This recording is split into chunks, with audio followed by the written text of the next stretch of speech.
again.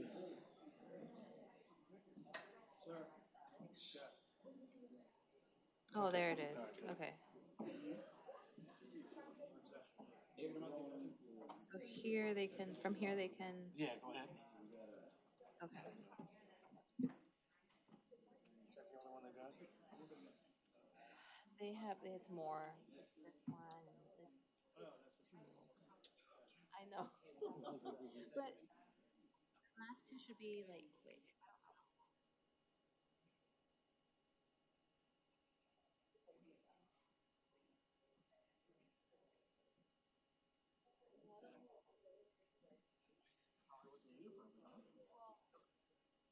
Oh, somebody else?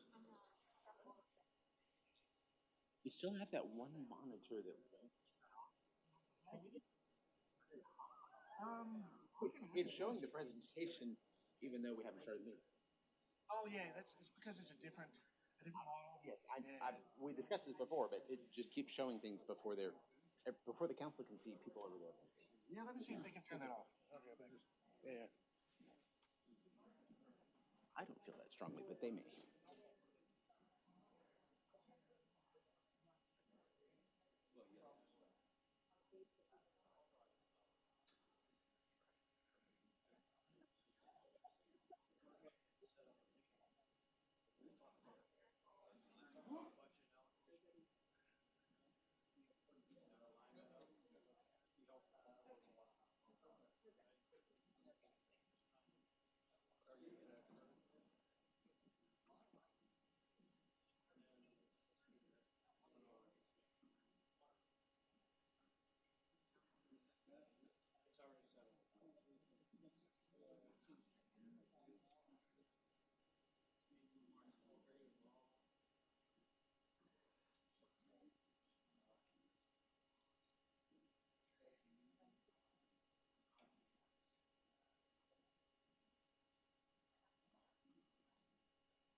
Presenting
before us, so.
Okay, council, we're going to get started.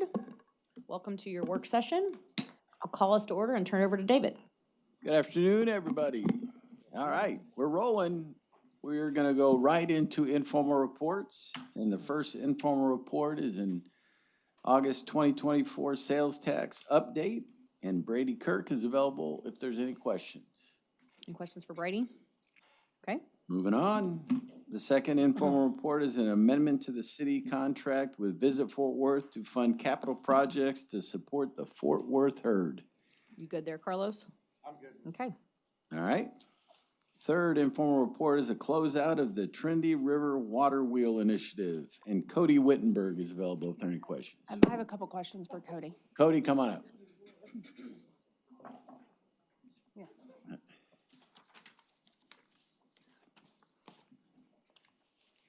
Cody, how are you? Good, how are you? I'm good.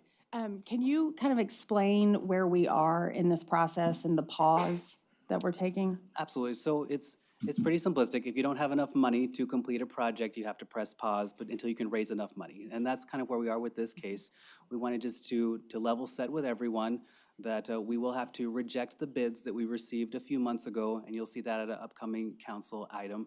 And those bids expired on August 22nd. So where we are now is we're going to continue to fundraise and see if there's any other money that we can collect through other donors or through grants to consider the project in the future. Of course, to our donors, if they would like to receive those donations back, we're going to give them a full refund, and we'll keep moving forward in that direction. But the project itself, it's not ending, correct? So as of right now, we don't have the funding. Right. And so the project is just what I'm calling on a pause, or it's closed out. Of course, we'll have to secure those funds in the future before we can move. And are we going to continue moving forward on trying to raise those funds, or is that on pause as well? So at this time, our staff are still looking at all grant opportunities or any large donations that may be available, and we'll have to regroup and look through what that looks like. Okay, thank you. Thank you, Cody. Were there any large foundations that funded this, that we will have to return the money? Absolutely. So there's a couple through the North Texas Community Foundation that we will refund those dollars to them. And there's some other donors that we need to reach out to make those repayments to. Okay, what about funding from the TRWD or any other? So, yeah, government that's a good entity? point. So TRWD, they, of course, had an agreement with us to provide, I think, $350,000 total. Of course, they did not send those funds to the city, so it should be secured in their budget. We do not have to make a repayment to them in this case. Absolutely. Jared? Thank you, Mayor. Thank you, Cody. What's the gap in funding? So currently is about a $500,000 gap in funding. Over the past few months, staff worked very hard to make phone calls to educational foundations and others. We were only to raise about $3,000 during that time frame, so we weren't able to make that gap at this time, but we'll keep looking for other opportunities. Of course, as some donors may want to receive their funds back, that gap may increase while we stabilize. Any other questions? Thank you, Cody. Thank you. All right, our next informal report is on gunshot detection technology, and Chief Aldridge is available if there are any questions. I have a question. Chief?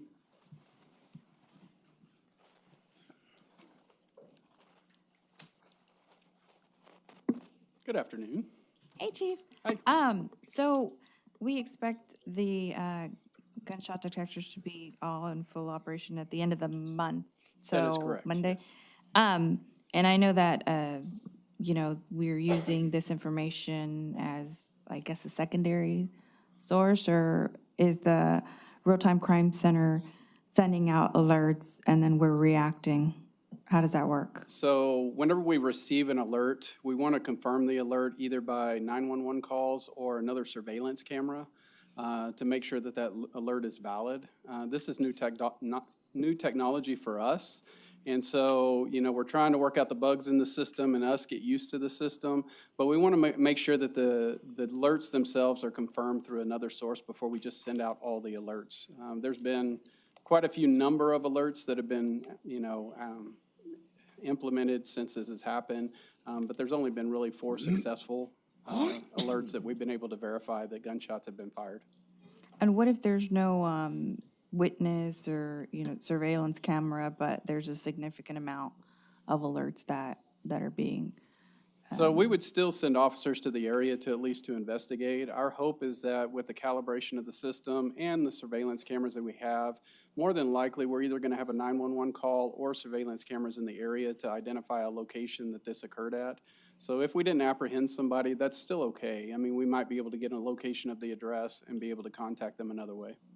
Will the data show areas where individuals are firing off gunshots pretty regularly, on a regular basis, but not necessarily, there's no crime, it's just, there's no victim, but folks that are just shooting up in the air? So each one of these locations that are listed, the 5 different locations, they're only a square mile, 1 square mile. So if they're in the vicinity of these sensors, then yes, we will be able to track and create heat maps based on the gunshots that we see. Okay, thank you. Yeah, Carlos, and then to Chris. Oh, sure, thank you. So, Chief, I'm looking at, it said almost finished with the pilot program within the city of Fort Worth. How do we determine these areas? So these areas was based on historical crime data and historical either aggravated assaults that involved gunshots or gunshots themselves. So we have heat maps that we made, and that's how the areas were established. Don't leave Barry and South Cup, stay there. You mentioned an area, I'm sorry, I missed it, Chris. Which area were you asking about specifically? You said a name and I just missed it. No, I just said the ones that's listed. Okay. I'm looking at the ones listed, Las Vegas Trail, Rosemont. Okay. Riverside and Barry, Style Cup and Barry, which she wants to keep. I wasn't advocating taking them away. I was just asking how was these areas identified in? Yeah, we can provide the map for you. My previous presentation, whenever we did technology in general, had that information in there, but I'm more than happy to give it back to you. Okay. And those are neighborhoods that have been neighborhood improvement program areas, so that's a factor. Yeah. Well, I mean, that's a factor where, that the NIP areas are how they're chosen, so. Yeah. No, that's not how they were chosen, right, Chief? I No, mean, those are some of the areas that had to do the neighborhood improvement program, for sure. Yes. It is most of these neighborhoods are disparity, and most of the neighborhoods are neighborhoods of color. I wouldn't disagree. Anyone else? No, go ahead, Carlos. Chief, I have these photos on the phone, but I had received a couple of inquiries from residents, and I think these are older preliminary installations of the gun detection equipment that were on shorter poles. That were not on utility poles, but standalone metal poles. Sure. As it started appearing, in the right-of-ways, maybe at the end of some people's driveways, and they were like, what the heck is this? My understanding in talking with Chief Carbajal is that they would be removed and relocated. Is that done? Is that completed? Probably some of the cameras that you're talking about would be our flock cameras that read the license plates, not Okay. necessarily the gunshot detections. If they are in the right-of-way, I'm sure that we have worked with TPNW to see if those need to be relocated. But the issues with the right-of-way have to do with the flock cameras for neighborhood associations that buy them themselves, so. This was in the context of gunshot detection.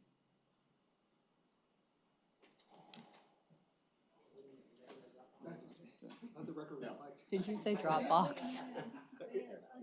Exhibit A, do not go Sit through those down. photos.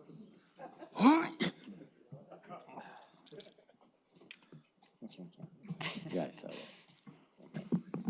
that. Council, anything, other questions? No. Thank you, Chief. Thank you, Chief.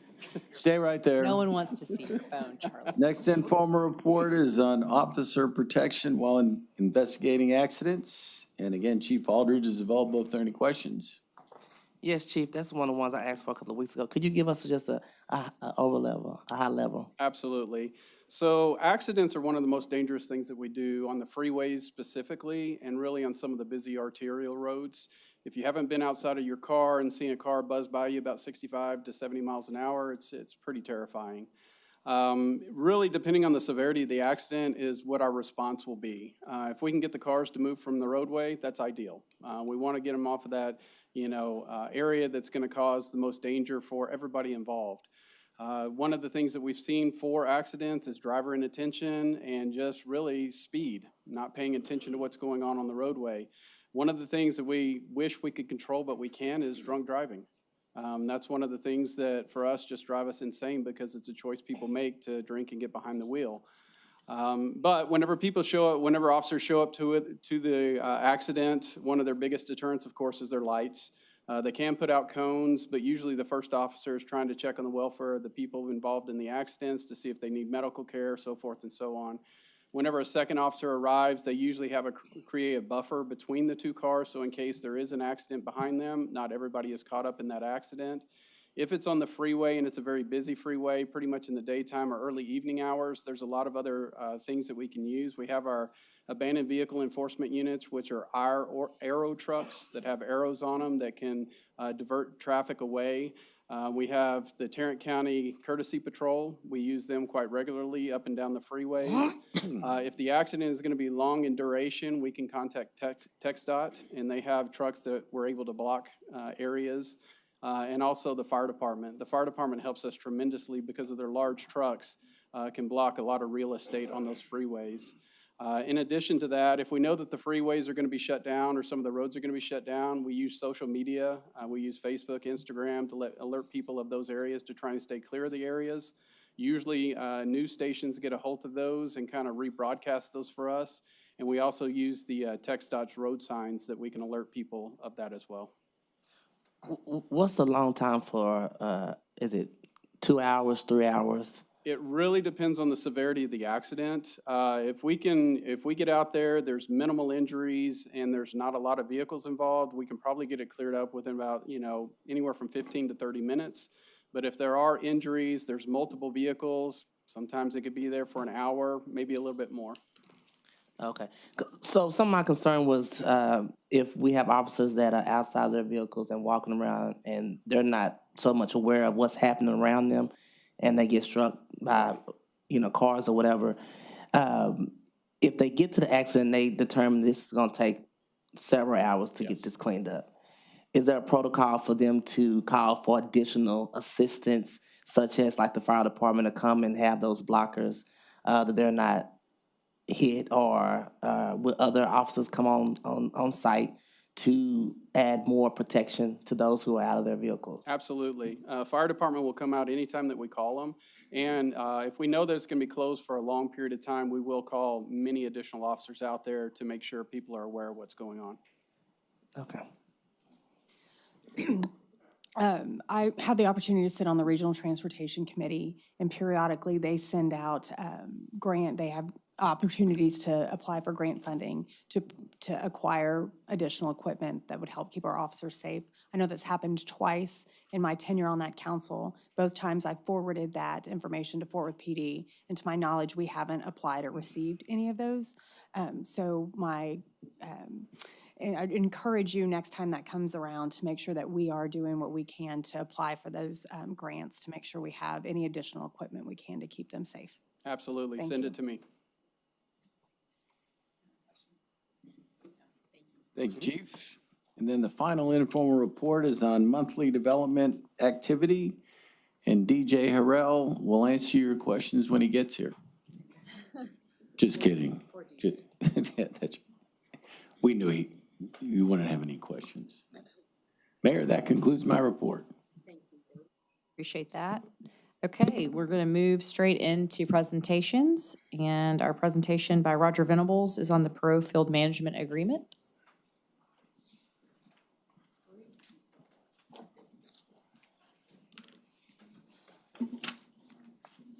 Good afternoon again, Mayor, City Council.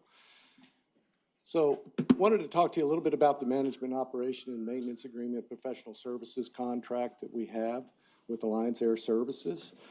Before I get started, though, I kind of want to give you a little orientation about the airport. The airport holds several distinctions, right? One, in 1989, when it was established as the world's first industrial airport with 353 acres. What you see outlined in blue today is what constitutes a little over 1,280 acres in total. Notice the narrow footprint too. So you've got two 11,000-foot runways, got a parallel runway on the east side, and then Taxiway Papa is currently being extended to the north, and it's located on the west side of the airport. In green represents properties that gain access to the airport to use the airfield facilities. So we do those across the fence value, or through the fence permits. Another distinction about this airport is 1,075 acres have been donated over the years to this airport with an aggregate value of about $49.7 million. That's really been important to the city because we leverage that donated land value against our capital match obligation for capital improvements. So the FAA typically funds 90% of those capital improvements, be it through the runways, taxiways, navigational aids, airfield lighting, et cetera, we have a 10% cash match obligation. We can satisfy that cash match obligation with the value of donated land. So essentially, we've been out of pocket. None. To date, we've used up about $33.7 million of that donated land value, and that equates to about $337 million worth of capital improvements we've been able to leverage with that donated land. Again, very interesting. You won't see another airport like this that was configured and financed that way. And of course, the third thing about it is it's subject to a third-party management agreement, has been since 1993. You know what, I forgot to mention something too that I thought was really interesting on this. If you notice the red line, kind of dissecting the far north end of the airport, that used to be the BNSF Railroad and 156. An amazing feat happened early 2000s. That was relocated to the north. So again, cooperation with BNSF, Hillwood, the city, and others in the area to help fund that relocation. It's pretty remarkable. So back to our management agreement. So we've got a third-party management agreement since 1993 with Alliance Air Services for the management, operation, and maintenance of the airport. Now, as the airport sponsor, we are still 100% responsible for the capital improvements, but the maintenance, day-to-day operations is the responsibility of the third party. That agreement was amended 6 times, the latest of which was done in 2020. Going out to December 31st, 2050 with a new term with an option for a 10-year renewal. No sooner than the ink had dried, pandemic, everything shut down. A lot of uncertainty in the marketplace at that time. So as Alliance Air requested that we consider amending the facility requirements under Amendment number 6, and I'll go through what those requirements were. But because of changes in the economic climate since 2020, they provided some substantial rehabilitation costs to an existing facility where the FBO, the new FBO, is located today. And then it gave us an opportunity, too, to look at other alternatives that best met the needs of the airport in the long term. So Amendment number 6 required a $30 million minimum investment by Alliance Air Service for a brand new state-of-the-art fixed-based operations facility. It would be a standalone facility containing about 80,000 square foot, be a combination of hangar space, office administration, et cetera. If they didn't expend the $30 million and complete that by 2028, then the new term would automatically be shortened to 2033. Now, they would still have 3 renewal extension options, 10 years each, but it would be up to the discretion of the city council to approve those extension requests. And it also reduced the revenue allocation from 75 to 65 and increased the airport revenue allocation from 25 to 35. And 10% of which is segregated to be used for capital improvement at the airport. I mentioned land value and the land credits that were used for capital match obligations, so I'm going to come back to that because that 10% is very important for the outer years. So the proposed revisions to the agreement are, again, they have a $30 million minimum obligation, 80,000 square foot facility, to revise the facility's commitment to meet at least a minimum $30 million investment. 1, acknowledge the expenses made to date on the existing facility at 13901 Galaxy Way. And I have some pictures to show you before and after. It's an absolutely beautiful facility. Rehabilitated about 23,830 square feet of office space for administration and operations, another 68,000 square feet of existing hangar space, and 25,000 square feet of aviation support. In aggregate, that's about 116,000 square feet toward the FBO operations. It would require Alliance Air to design and construct a new hangar containing in the aggregate 30,000 square feet, which may include office space. As I mentioned earlier, the narrow footprint of Perot Field and the fact that there are a number of properties that surround it that gain access to the airport, this would be built on airport property. Again, overall good for the airport in the long term. That estimated value is about $8.4 million.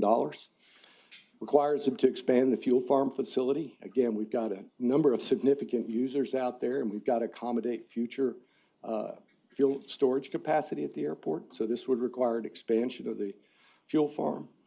And requires to renovate the former FBO administrative offices to support U.S. Customs and Border Protection Services personnel on site. So we did that in 2019 at Meacham, and I'll give you an example of this. We had about 49 U.S. Customs clearance, international clearances in 2019 at Meacham. Today, we're almost at 500 on an annual basis. Anyway, it is a convenience not to go to a congested airfield, right? Is to be able to have the flexibility to clear at general aviation airports. That estimated cost is $1.8 billion. There are significant dollars that have to be spent towards FF&E. That's a requirement of U.S. Customs. So we took an opportunity to revisit the whole management agreement, right? It had already been amended several times. There were prior amendments to the agreement. So we want to incorporate those agreements in a restated, if you will, management agreement. The Alliance Air revenue allocations, they remain the same as they were adjusted in the amendment number 6. It removes provisions in the agreement that are no longer applicable. There were some options in the original agreement to take down or lease within the airport boundary properties. Those were already done, so those provisions were no longer applicable. And in 2022, we had an audit done, the management agreement. The audit was good, but there were a couple of areas on the financial reporting that we needed to tighten up a little bit. One of those was the landing fees. The landing fees today, from a revenue perspective, represent about 55% of the revenue that's generated out there. The other 28% comes in the form of land leases, and the balance would be fuel flowage fees that we collect. So those landing fees are important. So what we want to be able to do is validate those landing fees on a monthly basis. One thing that it's reported, self-reported by the air carrier, right, the air cargo carrier. You can do some matchup with ATC, right? But we really needed kind of a third party to take a look at, so we chose Vertower, which is a satellite-based tracking system that can track the aircraft when they land and take off and where they go within the airport boundary. You can even geofence where they break that barrier. For instance, Amazon's ramp, which is off airport. We know if it goes there, it had landed. So we compare that against the reported landings every month. So again, it was a way to tighten up and validate the landing fees. So here it is before. This is the old Galaxy Way building. I think it was prior to 2008. It had been used by a number of users, Galaxy, Bell Helicopter. Anyway, it needed to be repurposed and renovated significantly. There's the exterior today. Interior. That's what it looks like. And if you haven't had a chance to go out and visit the FBO facility, it's absolutely beautiful.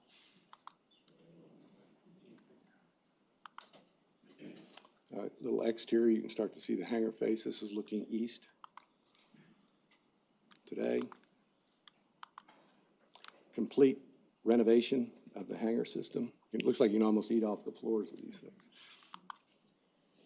So what are the benefits in the new agreement?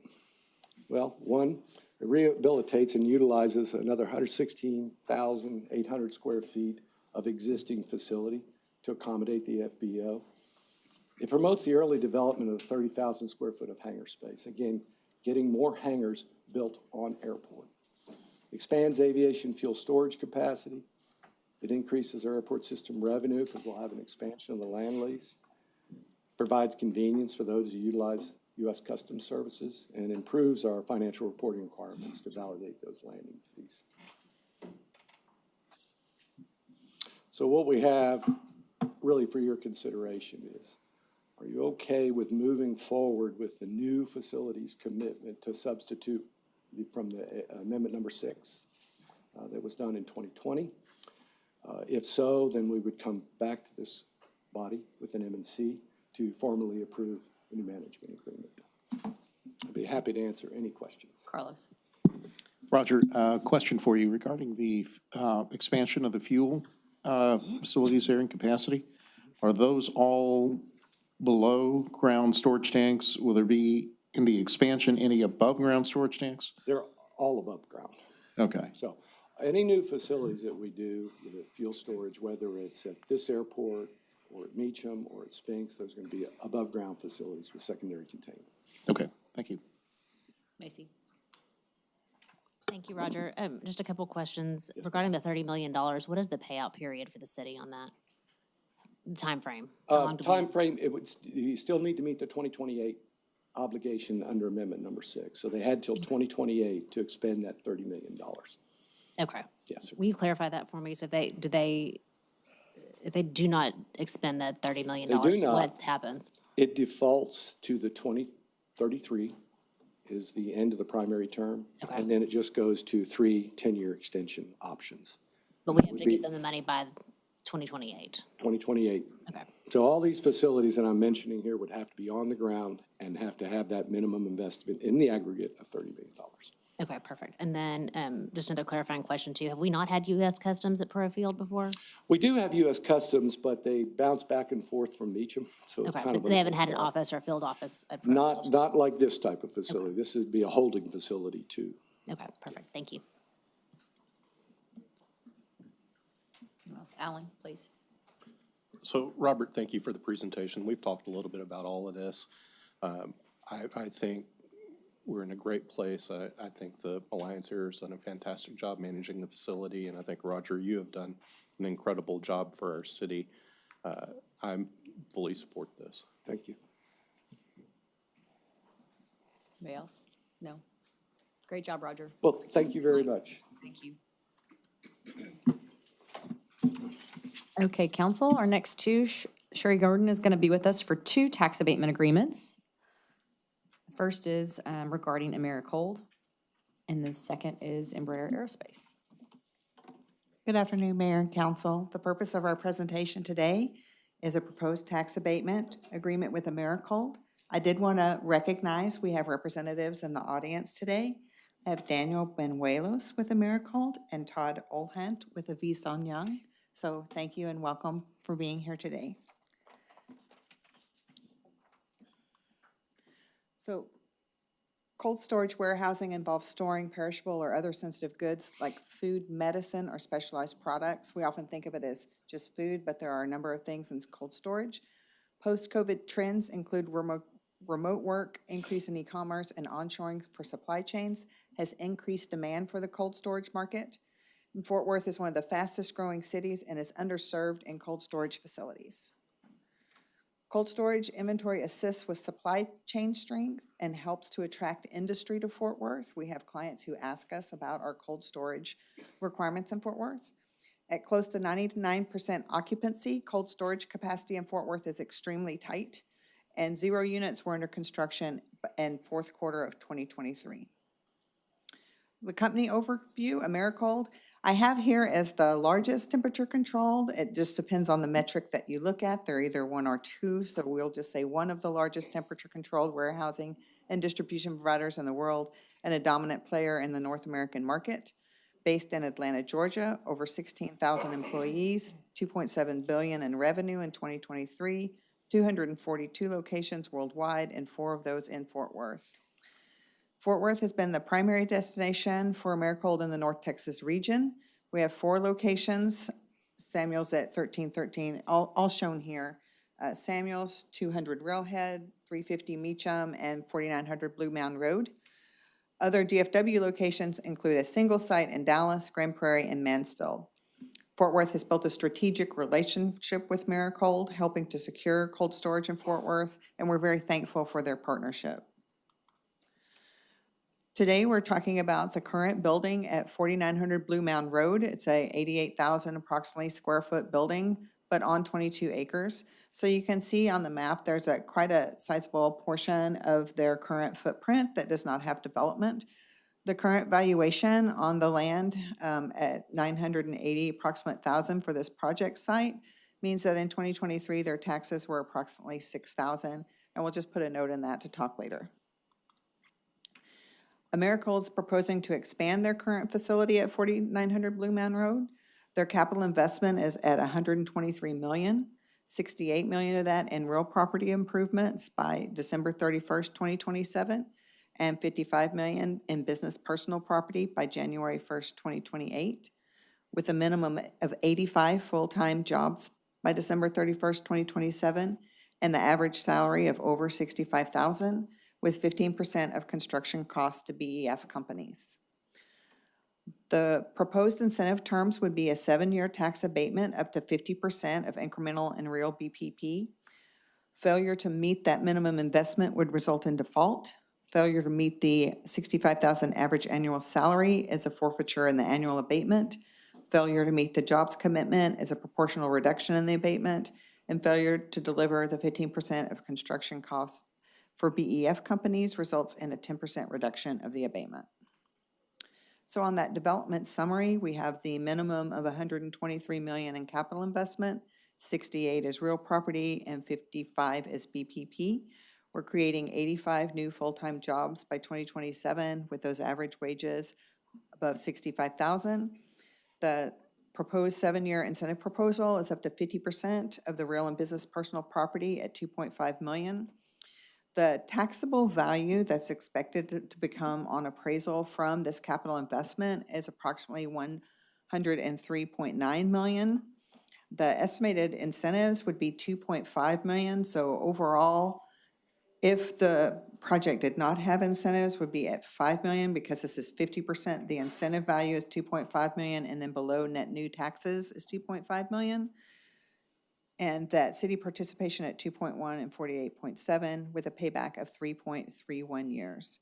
So just to note earlier, as we showed earlier on this property today, you had about $6,000 on that tax roll for last year. And going forward with the incentive of 2.5 million, you're bringing on net new taxes of 2.5 million.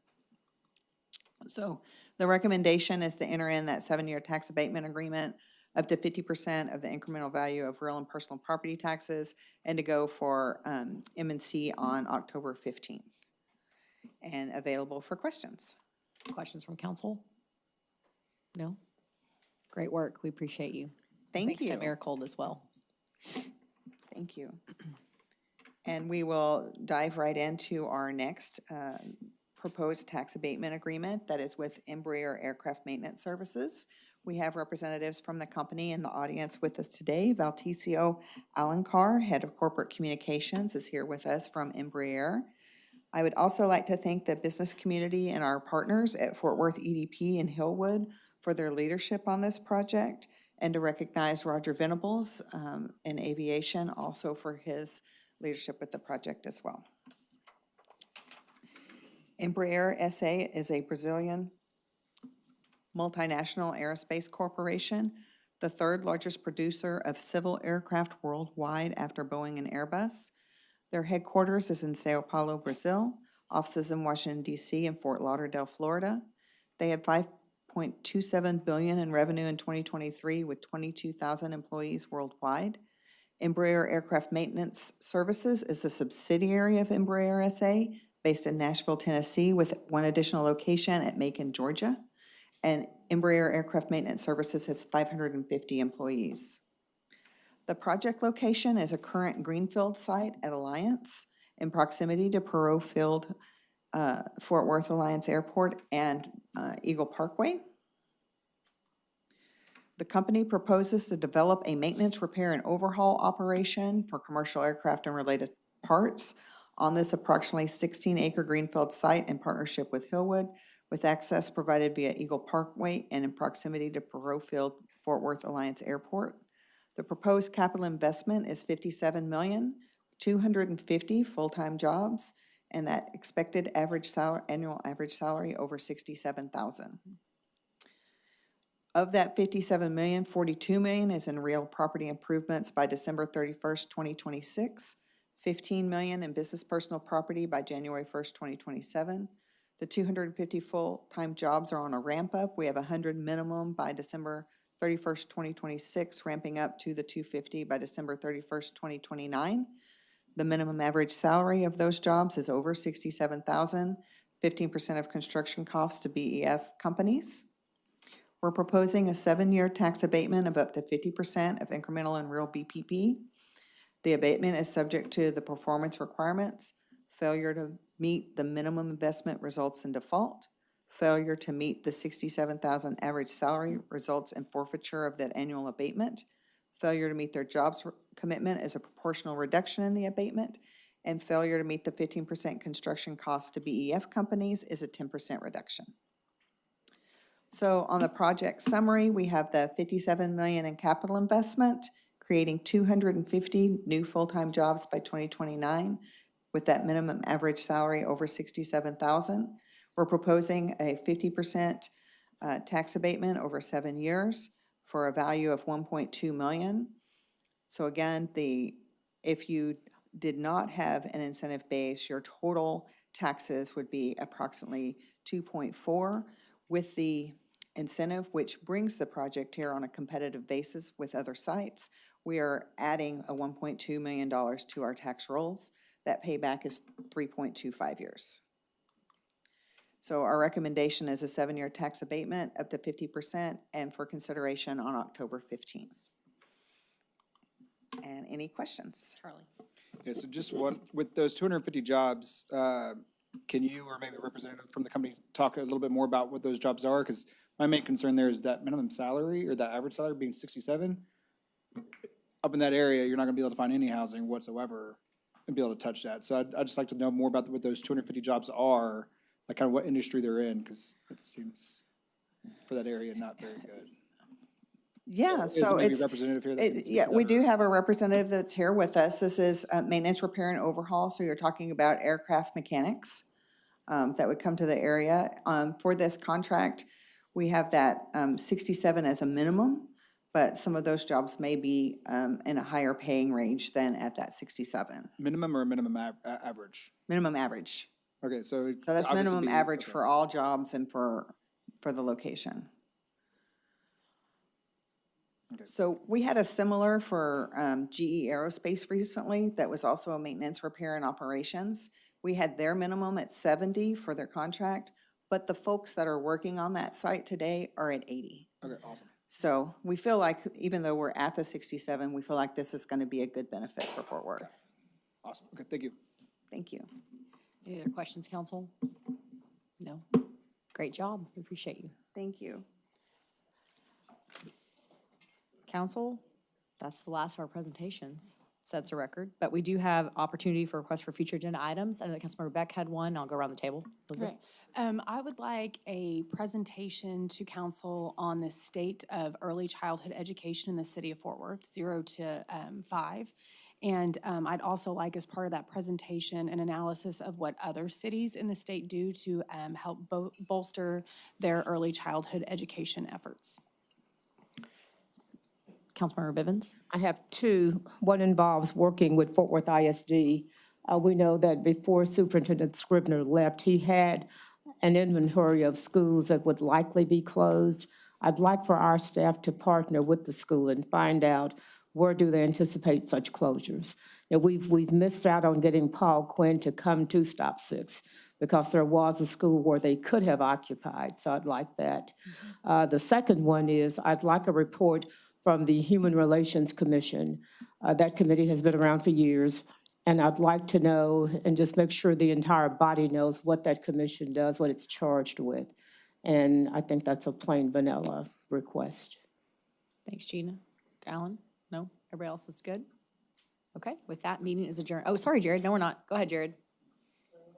Mayor, I would like an update, either from TPW or Trinity Metro or a combination of two, about just update on Trinity Metro's work, and particularly, I'd like to know more about the future of transit in Fort Worth and what their plans are in regards to that, both related to rail, bus, and any other forms of transit.